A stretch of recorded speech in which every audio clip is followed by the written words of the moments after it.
باللہ من الشیطان الرجیم لا حول ولا قوة الا باللہ العلی العظیم بسم اللہ الرحمن الرحیم الحمد للہ رب العالمین والصلاة والسلام والتحیۃ والاکرام علی نبی المؤید والرسول المسدد والمحمود الامجد النبی الامی المکی المدنی القرشی الہاشمی الابطحی مولانا و مولا الثقلین جد الحسن والحسین ابی القاسم محمد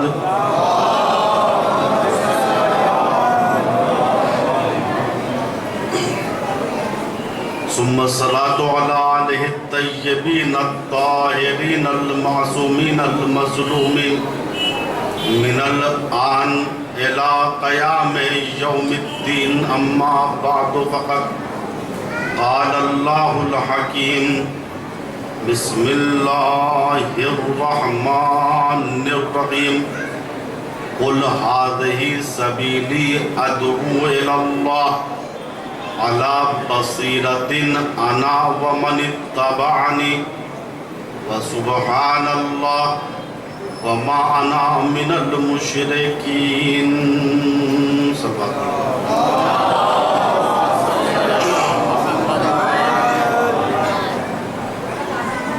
سورہ یوسف کی 108ویں آیت کریمہ جس میں رب العالمین رحمت للعالمین سے کہہ رہا ہے کہ کہہ دیجئے. کیا کہہ دیجئے؟ یہ کہہ دیجئے کہ یہ ہے میرا راستہ کہ میں لوگوں کو اللہ کی طرف بصیرت کے ساتھ بلاتا ہوں اور اس معاملے میں میرا اتباع کرنے والا میرے ساتھ ہے. پاک و پاکیزہ ہے ذات پروردگار اور میں مشرکین میں سے نہیں. کل کی گفتگو یہاں پہنچی تھی کہ اللہ کے پیغمبر جس طریقے سے انسانوں کے لیے نبی تھے اسی طریقے سے جناتوں کے لیے بھی نبی تھے.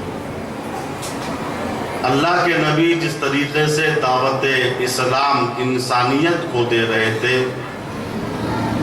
ویسے ہی دعوت اسلام جناتوں کو بھی دے رہے تھے. جنات بھی کرۂ زمین کی مخلوقات میں سے ایک ذی عقل صاحب عقل مخلوق ہے. کل میں نے عرض کیا تھا کہ قرآن کریم نے انسان اور جنات دونوں کی تخلیق کے بارے میں یوں ارشاد فرمایا سورہ ہجر میں وَلَقَدْ خَلَقْنَا الْإِنسَانَ مِنْ صَلْصَالٍ مِّنْ حَمَإٍ مَّسْنُونٍ.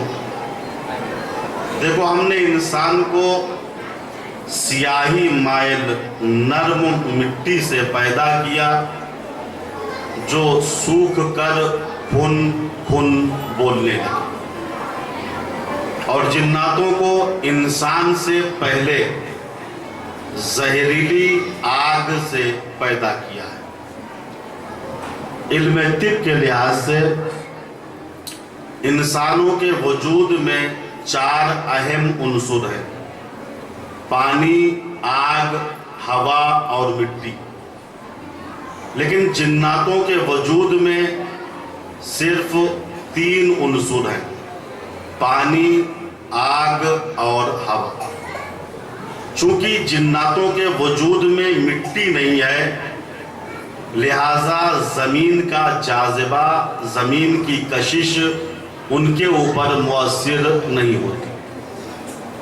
وہ زمین کے علاوہ دوسرے خوراک میں بھی جا سکتے ہیں، وہاں زندگی بسر کر سکتے ہیں، جن کے لغت میں معنی ہیں ایک پوشیدہ مخلوق، جن کو ہماری ظاہری نگاہیں نہیں دیکھ پاتی، لیکن آثار و قرائن کے ذریعے سے ان کے وجود کا پتہ لگتا ہے۔ جناتوں کی کلی شکل انسان جیسی ہے، دو کان، دو آنکھ، ناک، منہ اور سر پہ گھنے ہوئے بال، لیکن پیر میں تھوڑا سا فرق ہے، وہ سن کی طریقے سے گولا ہوتا ہے۔ عزیزان محترم،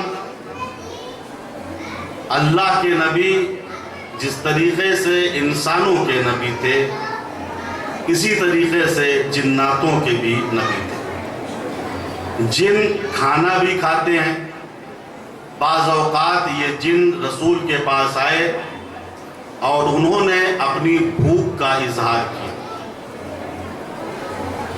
روایت میں ہے کہ جنوں کا ایک گروہ پیغمبر اسلام کی خدمت میں آیا اور نبی سے کہا، ہم بھوکے ہیں، ہماری غذا کا انتظام فرمائیں۔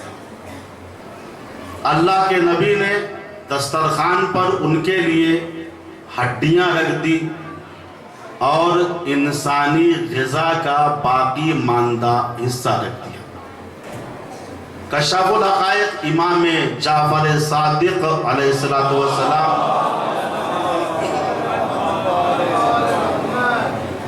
ارشاد فرماتے ہیں،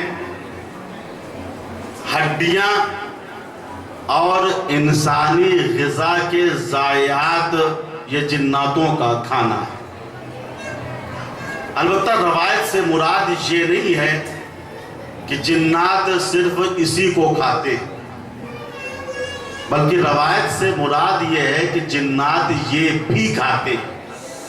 ہو سکتا ہے اس کے علاوہ ان کی بہت سی غذائیں ہوں، چونکہ عام طریقے سے ان کی غذائیں انسانی غذا کی خوشبو ہے، تو جنات کھانا بھی کھاتے ہیں۔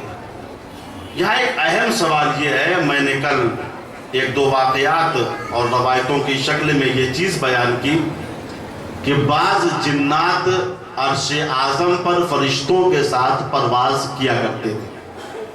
واقعہ ذہن میں ہوگا حضرات، جس جنات کو حضرت علی نے آسمان سے پکڑ کے زمین پہ پھینکا۔ تو صاحب یہ کیسے ہو سکتا ہے؟ جنات فرشتوں کے بیچ کیسے پہنچ گیا؟ تو میں نے عرض کیا کہ جناتوں کے اندر چونکہ مٹی نہیں ہے، زمین کا جاذبہ ان کو کھینچتا نہیں ہے، لہٰذا وہ فرشتوں کے ساتھ گھل مل کے رہ سکتے۔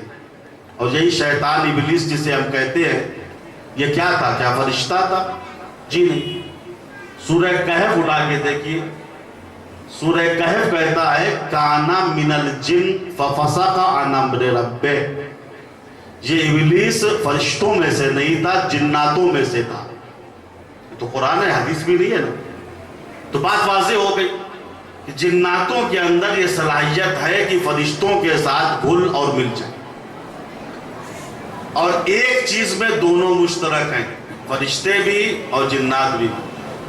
نہ فرشتے انسانی آنکھوں سے دکھائی دیتے ہیں، نہ جنات دکھائی دیتے ہیں، لیکن اس کے باوجود فرشتوں میں اور جناتوں میں زمین و آسمان کا فرق ہے۔ فرشتے عالم ملکوت اور آسمان کے باشندے، جنات عالم سفلا اور زمین کے رہنے والے ہیں۔ فرشتے کھانا نہیں کھاتے، شادی نہیں کرتے، لیکن جنات کھانا بھی کھاتے ہیں، شادی بھی کرتے ہیں۔ فرشتے صاحب اولاد اور صاحب ذریت نہیں ہوتے، جناب جبریل کی کتنی عمر ہو گئی ہے، لیکن آج تک کسی مولوی یا مفتی نے یہ نہیں کہا کہ جناب جبریل کے 50 لڑکے اور 50 لڑکیاں ہیں، چونکہ فرشتے صاحب اولاد ہوتے ہی نہیں، وہ شادی ہی نہیں کرتے، لیکن جنات صاحب اولاد اور صاحب ذریت ہوتے ہیں۔ جس گھر میں بہت توجہ سے ہماری مائیں بہنیں بھی اس چیز کو سنیں، چونکہ گھروں میں جو ٹینشن ہوتا ہے، خلفشاد ہوتا ہے، عام طریقے سے ہمارے گناہوں کے سبب ہوتا ہے۔ کہاں فرشتے آتے ہیں، کہاں نہیں آتے، کہاں جنات آتے ہیں، کہاں نہیں آتے۔ کتابوں میں ملتا ہے جس گھر میں پردے دار عورت ہوتی ہے تو پردے دار عورت کو دیکھ کر فرشتے دعائیں دیتے ہیں اور اس گھر سے جنات بھاگ جاتے ہیں، اور جس گھر میں بے پردہ عورت رہتی ہے اس گھر سے فرشتے چلے جاتے ہیں اور وہاں کافر جناتوں کی بھرمار ہوتی ہے۔ جس جگہ گناہ ہوتا ہے، جوا کھیلا جاتا ہے، شطرنج کھیلا جاتا ہے، شراب پی جاتی ہے، لوگوں کی غیبت کی جاتی ہے، لوگوں پہ بہتان لگایا جاتا ہے، وہاں سے فرشتے چلے جاتے ہیں۔ لیکن ایسی جگہوں پر جناتوں کی بھرمار ہوتی، اور فرق محسوس کرتے رہیے کہ جنات اور فرشتے میں کیا فرق ہے۔ جس گھر میں کتا یا کتے کی تصویر بنی ہوئی ہو اس گھر میں فرشتے نہیں آتے۔ ہم بازار جاتے ہیں، بچے نے ضد کیا بابا ڈاگی لیں گے، ہم کھٹ سے خرید لیا پیسہ نکال کے، وہ تو ڈاگی جو لے آئے گھر کے اندر، لیکن فرشتوں کو جو رحمت کے فرشتے تھے، برکت کے فرشتے تھے، ان کو ہم نے گھر سے نکال دیا۔ اللہ کے پیغمبر حضرت محمد مصطفیٰ صلی اللہ علیہ وآلہ وسلم، ایک اور صلوات پڑھے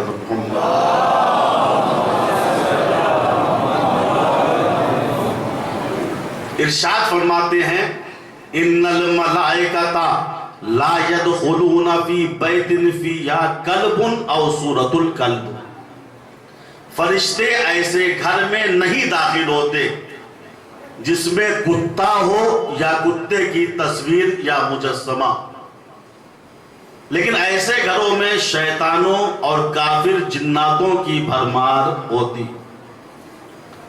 فرشتے صرف مومن ہوتے ہیں، کافر نہیں ہوتے۔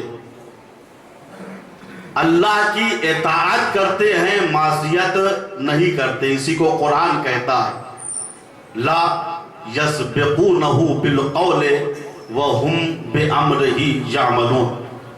اللہ کہہ رہا ہے کہ فرشتے ہمارے کسی قول پہ سبقت نہیں کرتے ہیں، اور جو کچھ ہم حکم دیتے ہیں صرف فرشتے اتنا ہی کرتے۔ لیکن جنات ان میں سے بعض انسان کی طریقے سے کبھی حکم خدا کی اطاعت کرتے ہیں، کبھی حکم خدا کی نافرمانی کرتے۔ اسی لیے قرآن نے کہا وَلَقَدْ زَرَعْنَا لِجَهَنَّمَ كَثِيرًا مِنَ الْجِنِّ وَالْإِنسِ لَهُمْ قُلُوبٌ لَا يَفْقَهُونَ بِهَا وَلَهُمْ أَعْيُنٌ لَا يُبْصِرُونَ بِهَا وَلَهُمْ آذَانٌ لَا يَسْمَعُونَ بِهَا أُولَئِكَ كَالْأَنْعَامِ بَلْ هُمْ أَضَلُّ۔ دیکھو روز قیامت ہم انسان اور جنات کی اکثریت سے جہنم کو بھر دیں گے۔ کیوں بھر دیں گے پروردگار؟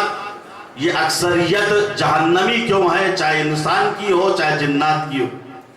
کہا وہ اس وجہ سے اللہ نے ان کو دل دیا ہے، قوت ترقہ دیا ہے، عقل دیا ہے، لیکن فکر نہیں کرتے۔ لہم اعین، ان کے پاس آنکھیں ہیں لیکن دیکھتے نہیں ہیں، حق نہیں دیکھتے۔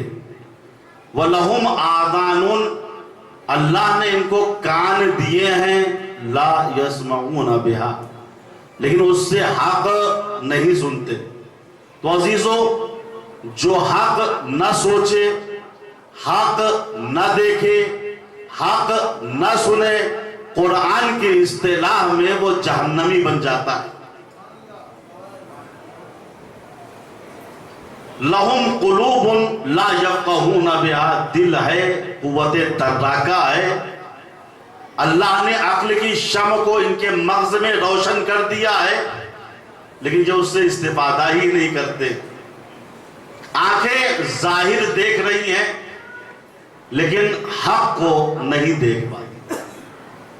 کان ادھر ادھر کی باتیں سن لیں گے، غنا سن لیں گے، غیبت سن لیں گے، بہتان سن لیں گے، لیکن جب دین کا مسئلہ آئے گا تو کان کو بند کر لیں گے۔ ان کی بات نہ سنو، ان کی بات نہ سنو، ان کے جلسے میں مت جاؤ، ان کے جلسے میں مت جاؤ۔ دیکھیں، یاد رکھیے گا، آج تک ہم نے کسی شیعہ کو منع نہیں کیا ان کی بات نہ سننا، ان کے جلسے میں مت جاؤ۔ کیوں؟ ہمیں کوئی خوف ہے ہی نہیں۔ ڈرتے وہ ہیں جن کے عقائد کی دیواریں کمزور ہوتی۔ صلوات پڑھیں بر محمد۔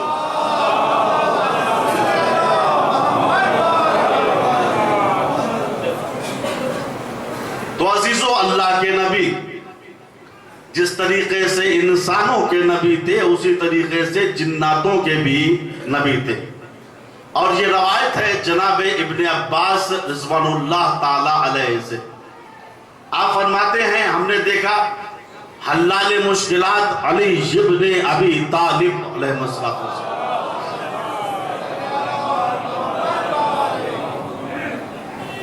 مدینے کی ایک سنسان ایسی گلی میں گئے جہاں سے نکلنے کا راستہ نہیں تھا۔ میں نے دیکھا علی وہاں گئے اور تھوڑی دیر کے بعد غائب ہو گئے۔ میں گھبرایا ہوا اللہ کے پیغمبر کے پاس آیا، کہا حضور پاک غضب ہو گیا۔ جس گلی سے لوگ ڈرتے ہیں، خوف زدہ ہوتے ہیں، اس گلی میں کوئی نہیں جاتا، اسی گلی میں میں نے علی کو دیکھا۔ وہ گئے اور میں دیکھتا رہ گیا، وہ غائب ہو گئے۔ یا رسول اللہ کیا ہوا، علی کہاں چلے گئے؟ حضور پاک نے کہا ابن عباس گھبراؤ نہیں، علی امام ہدایت ہے، وہ کسی قوم کی ہدایت کرنے کے لیے گئے ہوں گے۔ ابن عباس کہتے ہیں میں مطمئن ہو گیا اپنی جگہ پہ، علی ہدایت کرنے گئے ہیں، علی رہنمائی کرنے گئے ہیں۔ 3 دن تک مولا کائنات واپس نہیں آئے۔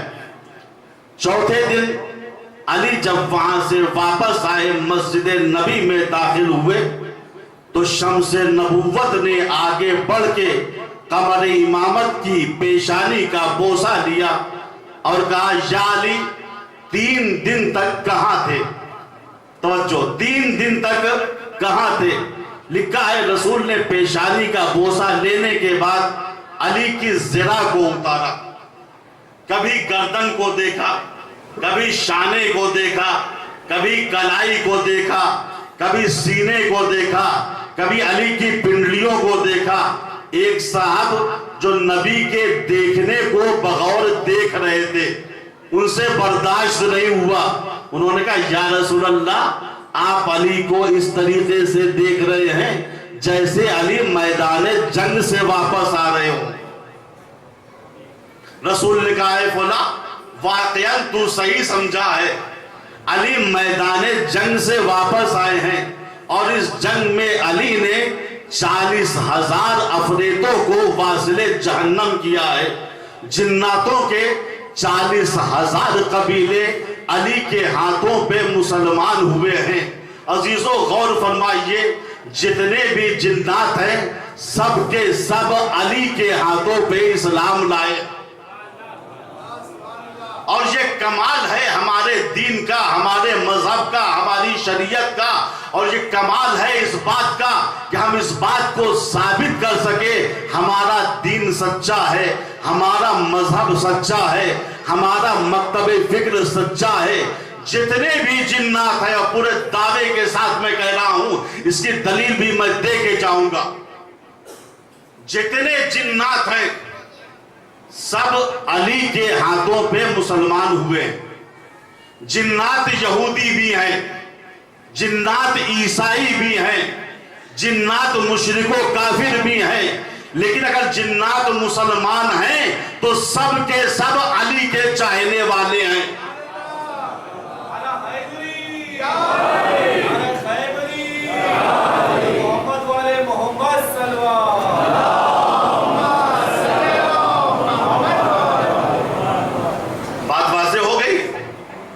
اسی کو امام شافعی نے کہا تھا نا، وصی و مصطفیٰ حقا، علی سچے معنی میں نبی کے وصی ہے۔ کیوں؟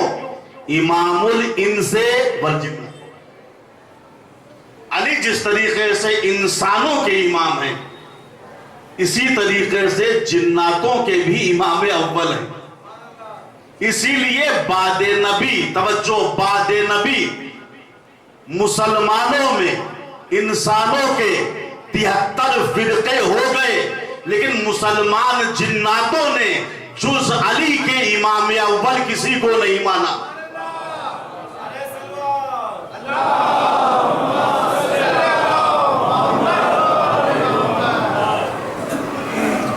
بھائی دلیل بھی میرے پاس موجود ہے، جس کو امت دکھائی ہی نہ دیتی ہو وہ اس کی امامت کیا کرے گا؟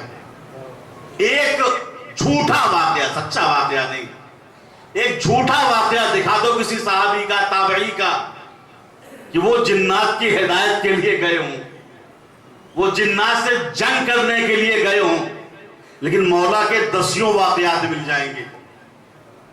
امام شافعی نے ایسے ہی مذہبی تعصب کی بنا پہ نہیں کہا کہ علی اس لیے وصی مصطفیٰ ہیں کہ جس طریقے سے انسانوں کے امام ہیں اسی طریقے سے جناتوں کے امام ہیں۔ امام شافعی نے پوری عمر تحقیق کی ہے اور اس تحقیق کو اپنی ربائی میں بیان کر دیا، اور اس بات کا اعتراف کہ جنات اگر ہیں تو سب کے سب اہل بیت والے، یہودی ہے، عیسائی ہے، مجوسی ہے، لیکن اگر مسلمان ہیں تو سب اہل بیت کے چاہنے والے۔ ابھی سعودی عرب کا ایک مفتی تھا، البتہ میں اس بات کو بیان کر دوں، میرا کوئی سیاست سے ربط نہیں ہے، یہ مفتی کی بات ہے، اگر مولوی جواب نہیں دے گا تو کون جواب دے گا؟ توجہ کر رہے ہیں نا؟ یہ مذہبی معاملہ ہے، یہ سیاسی معاملہ نہیں ہے۔ ایک سعودی عرب کے مفتی صاحب نے انٹرویو دیا تھا، اور ان کا انٹرویو ایران کے فارسی زبان کے روزنامے مشرق نیوز میں چھپا تھا۔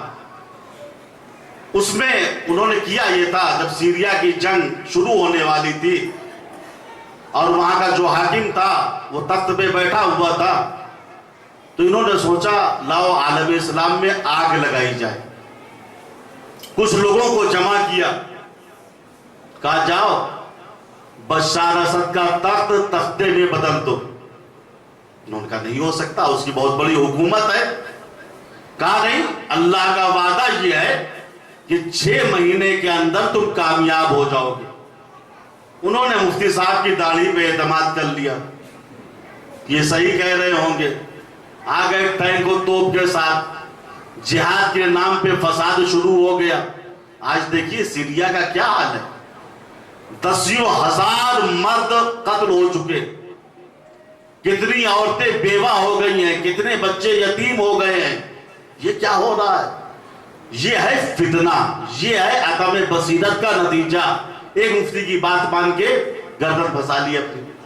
شروع میں اپنا کیا بھی، انہوں نے افراد خریدا، قبضہ کرتے ہوئے چلے گئے، لیکن 2 سال کا عرصہ گزرنے کے بعد جب شیعہ ملیشیا حزب اللہ نے سرکاری فوج کا ساتھ دے دیا، چونکہ بشار اسد کی غلطی صرف یہ تھی کہ یہ علوی تھا، حضرت علی کو امام اول مانتا تھا، یہ لوگوں سے برداشت نہیں ہوا، شیعہ حزب اللہ نے سرکاری فوج کا ساتھ دے دیا، نتیجہ کیا ہوا؟ نتیجہ یہ ہوا جو تکفیری تھے، جو اہل بیت کے دشمن تھے، ان کی الٹی گنتی شروع ہو گئی. وہ پیچھے ہٹنے لگے. اور یہ شیعہ جوان جو لبنان کے حزب اللہ تھے، یہ آگے بڑھتے چلے گئے. نتیجے میں پہلے 80% ملک ان کے پاس تھا، اور حزب اللہ کے داخل ہونے کے بعد 80% ملک اہل بیت والوں کے پاس آ گئے. یہ دوڑتے ہوئے اپنے مفتی اعظم کے پاس پہنچے. مفتی صاحب، آپ نے تو یہ کہا تھا فتح ہماری ہوگی، کامیابی ہماری ہوگی، جیت ہم جائیں گے، 6 مہینے کا معاملہ ہے. آج تو 6 سال گزر گئے، لیکن ہماری جیت کیوں نہیں ہو رہی ہے؟ بلکہ جو جیتے بھی تھے ہم اس کو بھی ہار گئے. کیا بات ہے؟ خاص طور سے جب سے حزب اللہ شیعہ ملیشیا سرکاری دستوں کے ساتھ مل کے لڑ رہی ہے، یہ جب میدان میں آتے ہیں تو چیٹی کی طریقے سے ہم کو مسل دیتے ہیں. ان کو دیکھ کے ایسی وحشت طاری ہوتی ہے، ہمارے بڑے بڑے کمانڈر میدان چھوڑ کے بھاگ جاتے ہیں. بتائیے وجہ کیا ہے، سبب کیا ہے؟ ہم کو خطرہ کیوں لاحق ہو گیا؟ آپ کی بات کیسے غلط ہو گئی؟ ایک مرتبہ مفتی صاحب نے کہا بات یہ ہے کہ جب سے لبنان کے شیعہ حکومت سیریا کے ساتھ ملے ہیں تو علاقے کے جتنے جنات تھے سب شیعوں کے ساتھ ہو گئے ہیں. بہت توجہ عزیزو، یہ مفتی صاحب کا اعتراف ہے. علاقے کے جتنے جنات تھے سب حزب اللہ کے ساتھ مل کے تم سے جنگ کر رہے ہیں. ٹھیک ہے، ہم کو معلوم ہے تمہارے ساتھ 44 ملک ہیں، دنیا کی بڑی طاقتیں تمہارے ساتھ ہیں. امریکہ تمہارے ساتھ ہے، فرانس تمہارے ساتھ ہے، انگلستان تمہارے ساتھ ہے، ساری بڑی طاقتیں مزید 44 ملک کے لوگ مل کے حزب اللہ سے جنگ کر رہے ہیں.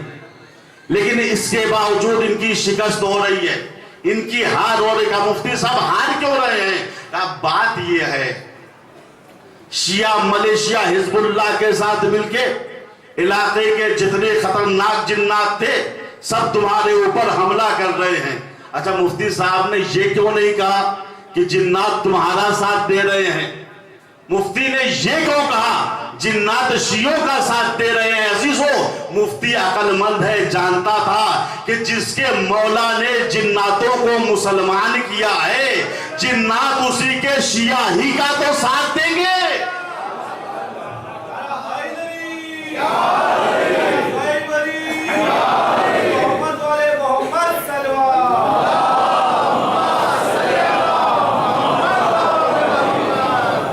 ایک اور صلوات پڑھے محمد.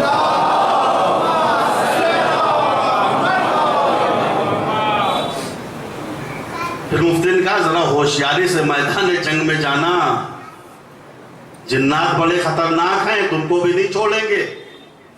یہ چلے تھوڑی دور، پھر سمجھ میں آیا کہ جنات شیعوں کے ساتھ ہیں، پھر ہمارے ساتھ کون؟ کہا مفتی صاحب یہ بتائیے، جنات تو شیعوں کے ساتھ ہو گئے، پھر ہمارے ساتھ کون ہے؟ مفتی صاحب ہڑبڑا گئے، اب کیا کہتے؟ کہا تمہارے ساتھ اللہ پاک کے فرشتے ہیں. تمہارے ساتھ اللہ پاک کے، یاد رکھیے گا واقعاً اگر سچا مسلمان ہو اور وقت پڑ جائے تو اللہ آسمان سے فرشتوں کو مسلمانوں کی مدد کے لیے بھیجتا ہے. لیکن فرشتوں کی مدد میں کامیابی یقینی ہوتی ہے، ورنہ نزول ملائکہ کا فائدہ کیا ہے؟ بھائی فرشتہ نازل ہو، فرشتے نازل ہو، اس کے بعد بھی ہم ہار جائیں تو نزول ملائکہ کا کوئی فائدہ؟ دیکھیں اسلام کی سب سے پہلی جنگ ہے جنگ بدر، جس میں اللہ نے فرشتوں کو نازل کیا چونکہ مسلمان کمزور تھے. جنگ بدر کی ہسٹری اٹھا کے دیکھیے، آپ کو ملے گا جنگ بدر میں کل 313 مسلمان تھے. کتنے؟ پوری فوج اسلام میں صرف 13 آدمیوں کے پاس تلوار تھی، یعنی 379. اب نہتوں کا جو اسلحہ ہوتا ہے پتھر، لکڑی، ڈنڈا تو لے لیا. اور پھر مورخین لکھتے ہیں کہ پوری فوج اسلام میں صرف 2 عدد گھوڑے تھے، 313 سپاہی، 13 تلواریں، 2 عدد گھوڑے۔ مقابلہ کس کا تھا؟ 1000 کا لشکر جرار گھوڑے پہ چڑھ کے مکے سے مدینہ اٹیک کے لیے آیا تھا۔ تو اللہ نے کہا مسلمانوں گھبراؤ نہیں، ہم تمہاری مدد کے لیے فرشتے نازل کریں گے۔ قرآن میں آیت موجود ہے کہ اللہ نے 3000 فرشتے مسلمانوں کی مدد کے لیے جنگ بدر میں نازل کیا۔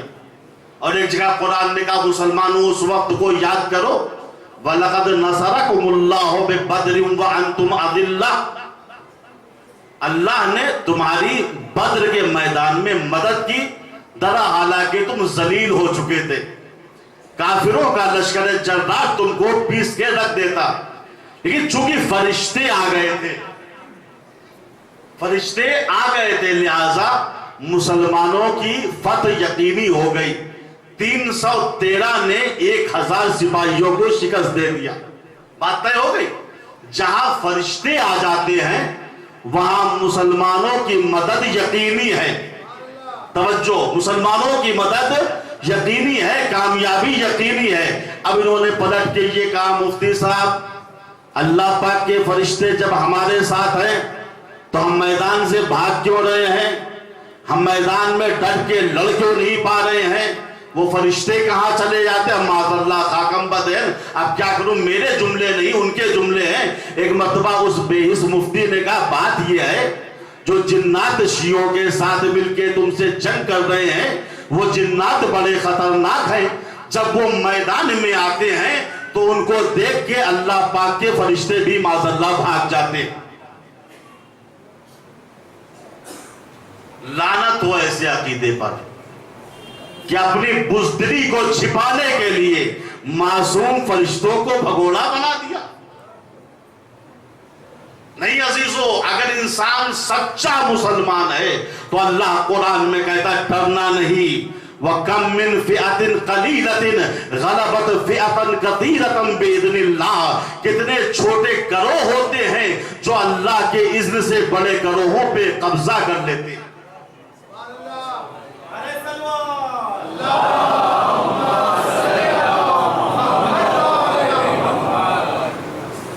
صرف ثابت یہ کر دو ہم سچے مسلمان ہیں، سچا دین ہے تو سچا مسلمان بنو۔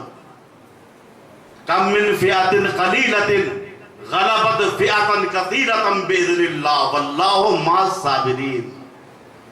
کتنے چھوٹے گروہ ہوتے ہیں جو اللہ کے اذن سے بڑے گروہوں پہ غلبہ کر لیتے ہیں۔ مگر یاد رکھنا ان اللہ مع الصابرین، زبردستی کسی پہ حملہ مت کر دینا، صبر سے کام لینا۔ دفاع الگ چیز ہے، جہاد ابتدائی الگ چیز ہے۔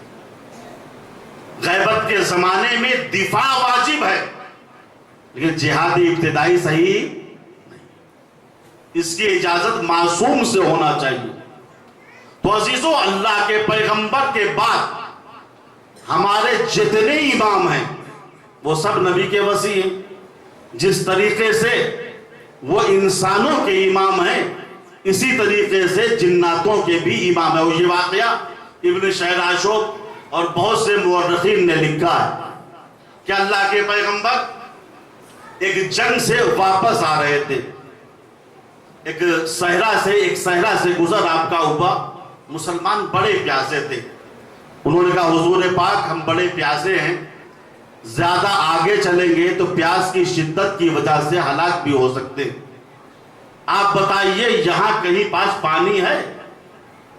حضور پاک نے علم غیب کے ذریعے بتایا، اے میرے صحابیوں، وہ سامنے جو جنگل نظر آ رہا ہے اس جنگل کی پشت پہ ایک کنواں ہے، اس کنویں میں پانی موجود ہے، اگر چاہو تو جا کر لے آؤ۔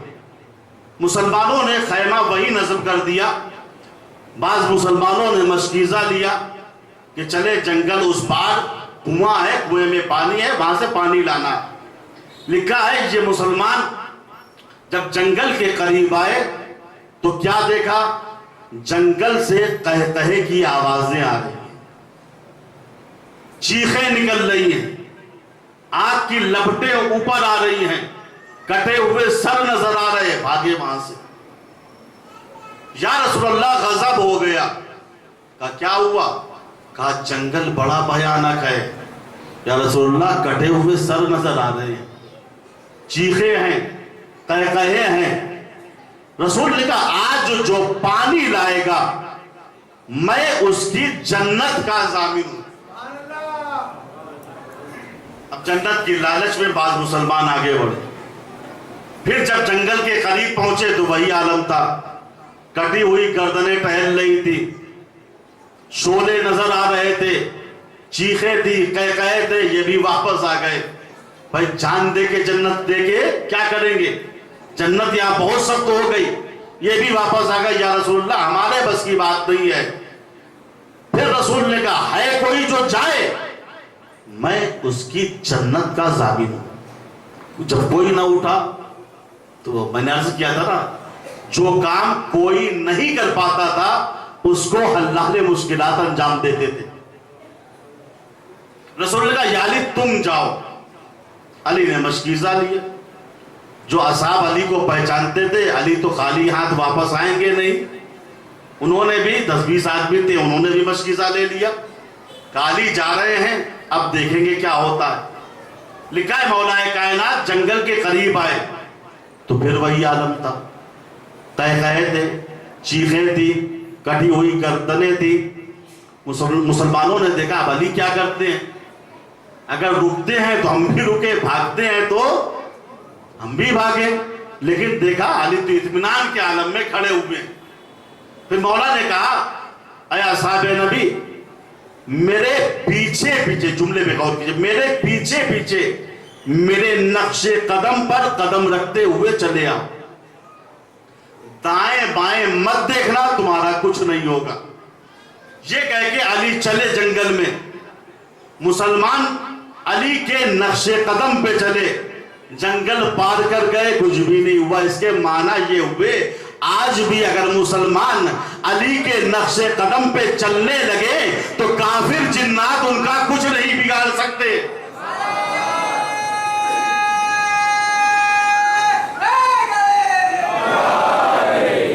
نہ قافلوں کے مقدر میں ٹھوکریں ہوتی، نہ پیش آتی مصیبت، نہ مرحلے ہوتے، مسافروں کے قدم بڑھ کے چومتے منزل، علی کے نقش قدم پر اگر چلے ہوتے۔ نعرہ حیدری، محمد سلمان۔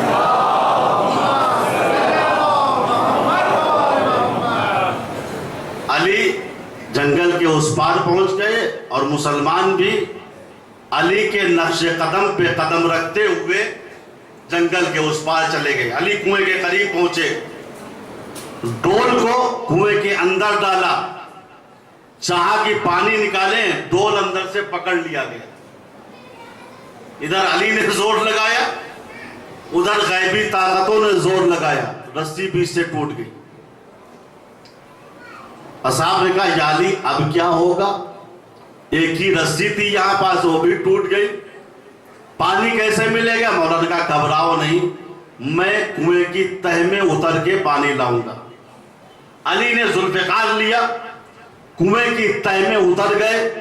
مسلمانوں نے سنا علی تکبیریں بلند کر رہے ہیں، چیخوں کی آوازیں آ رہی ہیں، قہقہے بند ہو گئے، الامان الحفیظ کی صدائیں بلند ہونے لگی۔ اصحاب سن رہے ہیں، نبی کے پاس دوڑ کے گئے، یا رسول اللہ غضب ہو گیا، علی کا ڈول کنویں کے اندر سے پکڑ لیا گیا تھا، ٹوٹ گیا، علی اتر گئے، صرف علی کے تکبیروں کی صدائیں ہیں۔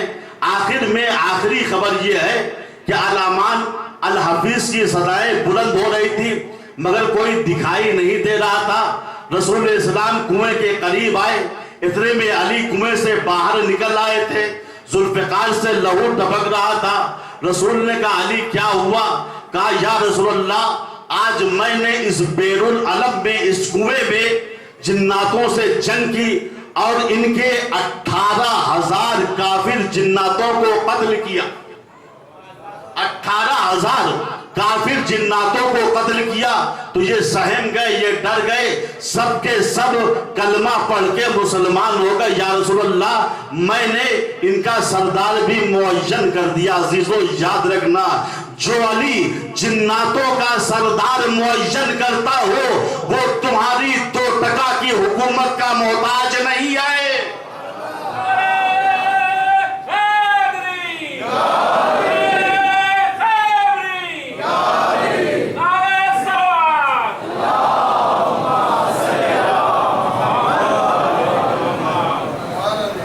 عزیزو چونکہ جلوس سے آزاد نکلنا ہے، وقت بھی بہت ہی قلیل ہے، لہذا میں اپنی باتوں کو سمیٹ رہا ہوں۔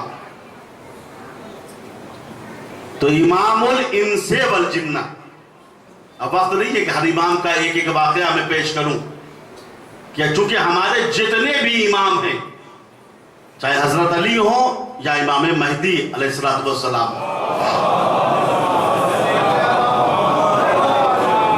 ایک سے لے کے 12 تک سب کے ساتھ جس طریقے سے جناتوں کے امام ہیں اسی طریقے سے انسانوں، یعنی جنات و انسان دونوں کے امام۔ دلیل دیکھیے، ہر روز شاید آج تک آپ نے توجہ نہ کیا ہوگا، ہمارے یہاں رواج یہ ہے کہ نماز کے بعد ہم زیارت ضرور پڑھتے ہیں، 3 زیارتیں پڑھتے ہیں، ایک امام حسین کی، ایک امام رضا کی جن کی قبر طوس میں ہے، اور ایک امام زمانہ 12ویں امام کی۔ 12ویں امام کی زیارت ہم کیسے پڑھتے ہیں؟ السلام علیکہ یا صاحب الزمان، اے زمانے کے مالک تم پر سلام۔ السلام علیکہ یا شریک القرآن، اے ہدایت میں قرآن کے شریک تم پر سلام۔ السلام علیکہ یا مظہر الایمان، اے ایمان کے مظہر تم پر سلام۔ آخری جملہ، السلام علیکہ یا امام الانس والجان، اے انسان و جنات کے امام۔ توجہ، اے انسان و جنات کے امام تم پہ ہم سلام کر کے بتاتے ہیں جس طریقے سے ہمارا پہلا امام انسان و جنات دونوں کا امام ہے، اسی طریقے سے ہمارا آخری امام بھی جس طریقے سے انسانوں کا امام ہے اسی طریقے سے جناتوں کا بھی امام ہے۔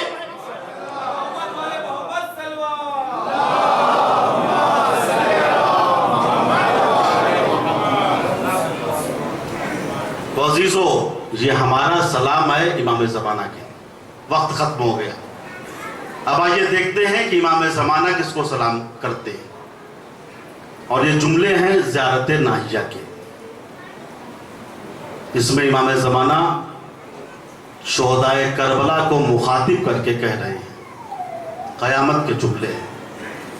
السلام علی الخد الطریب،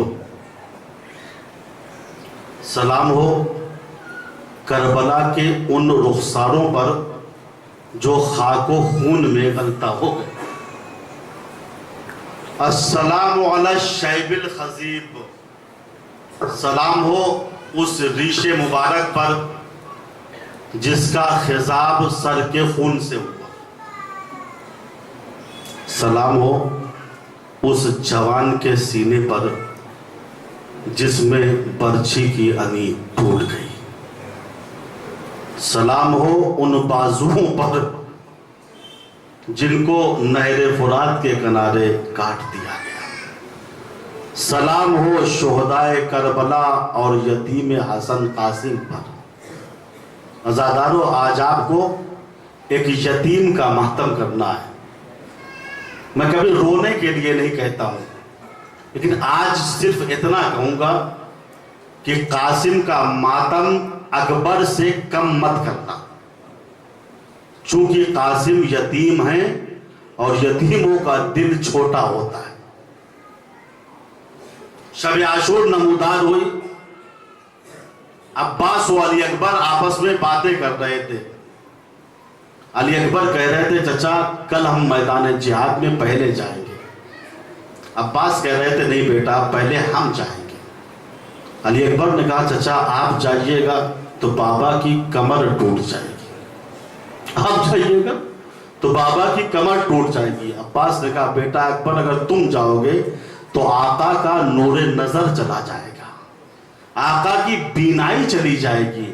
لکھا ہے کہ ابھی عباس و علی اکبر میں یہ باتیں ہو رہی تھی، ایک مرتبہ خیمے کا پردہ اٹھا، ایک 14 برس کا بچہ نکلا، اس نے ہاتھ جوڑ کے کہا میرے چچا عباس نہ پہلے آپ جائیے گا، بھیا اکبر نہ پہلے آپ جائیے گا، چچا عباس آپ جائیے گا تو آقا کی کمر ٹوٹ جائے گی، بھیا اکبر تم جاؤ گے تو آقا کا نور نظر چلا جائے گا۔ لیکن ہائے میں یتیم ہوں، میرا باپ مر گیا ہے، میرے جانے سے کچھ نہیں ہوگا، میں سب سے پہلے جاؤں گا۔ ابھی قاسم نے اپنے دہن سے یہ جملات ادا کیے تھے، پھر ایک مرتبہ پردہ اٹھا، حسین ابن علی باہر نکلے، قاسم کو گلے سے لگا لیا، میرے قاسم یہ تم نے کیا کہہ دیا، میں تمہیں اکبر سے کم نہیں چاہتا ہوں۔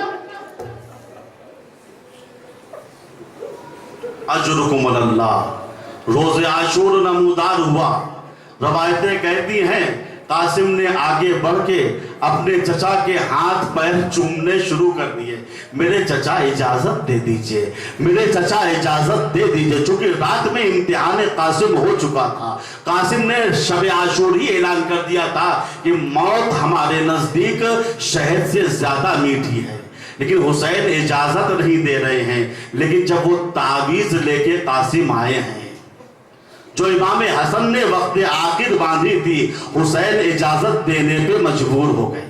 علامہ شوشتری لکھتے ہیں حسین نے قاسم کو اجازت تو دے دی، مگر پھر دل میں حسین کی آیا یہ یتیم بچہ ہے، کوئی راستہ ایسا نکل آئے کہ میرا بچہ بچ جائے۔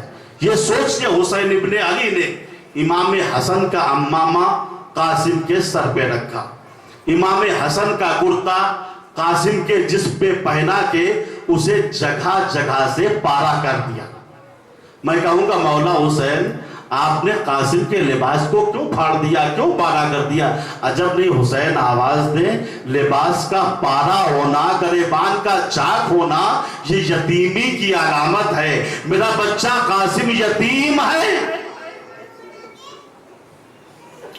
شاید کسی کو ترس آ جائے، لکھا ہے قاسم کو اپنی آغوش میں اٹھا کے حسین نے گھوڑے پہ سوار کیا تھا، اور جب قاسم جانے لگے تو بہت دور تک حسین قاسم کے پیچھے پیچھے دوڑ رہے تھے اور کہہ رہے تھے تمشی برجلک الی الموت یا بنیا، اے میرے لال اپنے قدموں سے چل کے تم موت کی طرف جا رہے ہو۔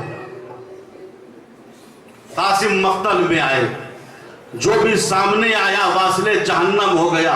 آخر میں بسر سعد نے چلا کے ارزق نامی پہلوان سے کہا اے ارزق تیری نمک حلالی کس دن کام آئے گی، جا اور یتیم حسن کا کام تمام کر دے۔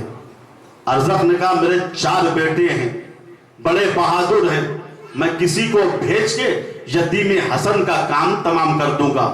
لکھا ہے ارزق کا پہلا بیٹا آیا، واصل جہنم ہو گیا، دوسرا آیا، تیسرا آیا، چوتھا آیا۔ قاسم نے ایک ہی وار میں ایک ہی وار میں سب کو واصل جہنم کر دیا۔ آخر میں خود ارزق آیا۔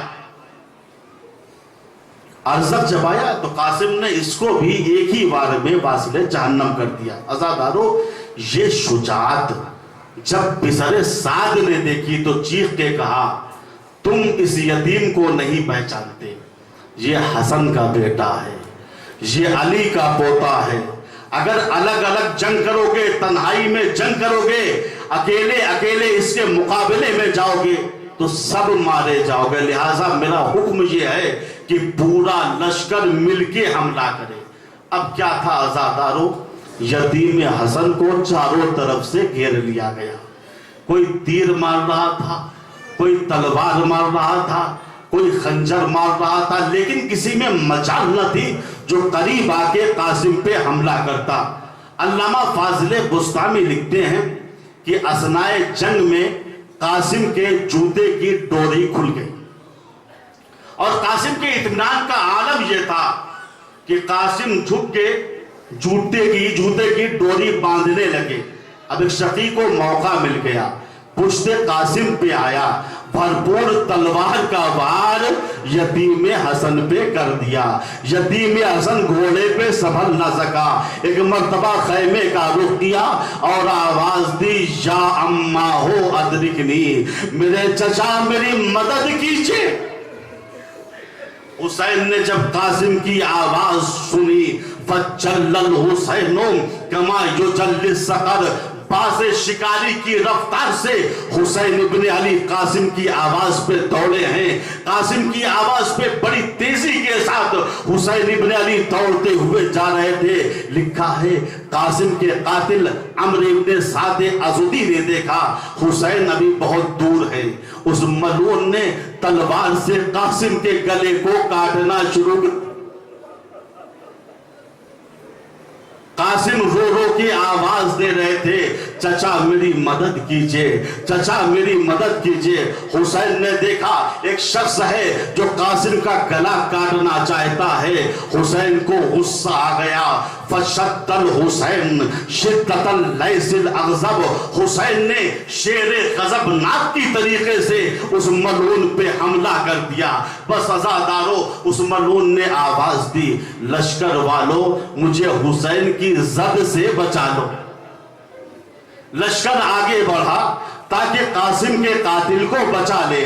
حسین یہ چاہتے ہیں قاسم کا قاتل بچ کے نہ نکلنے پائے. اب جنگ چھڑ گئی, آگے کیا بیان کروں, ادھر کے گھوڑے ادھر, ادھر کے گھوڑے ادھر, بیچ میں یتیم حسن پامال ہو گیا.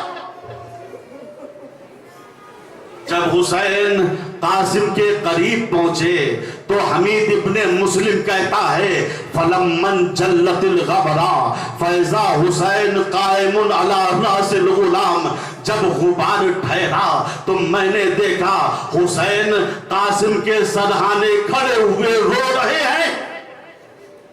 قاسم زمین پہ ایڑیاں رگڑ رہے ہیں اور حسین کہہ رہے ہیں, میرے لال اپنے چچا کو معاف کر دینا, زندگی میں تمہاری مدد نہ کر سکا. ختم ہو گئے عزادارو مصائب, صرف 2 جملے سن لیجئے. کربلا کے 2 شہیدوں کے جسم کربلا میں پامال ہوئے ہیں. ایک حسین کا جسم ہے, ایک یتیم حسن کا جسم ہے, لیکن فرق اتنا ہے, حسین کا جسم پامال ہوا ہے لیکن شہادت کے بعد پامال ہوا ہے. لیکن ہائے یتیم حسن, ابھی قاسم زندہ تھے, زندگی میں گھوڑوں کی ٹانگوں سے پامال.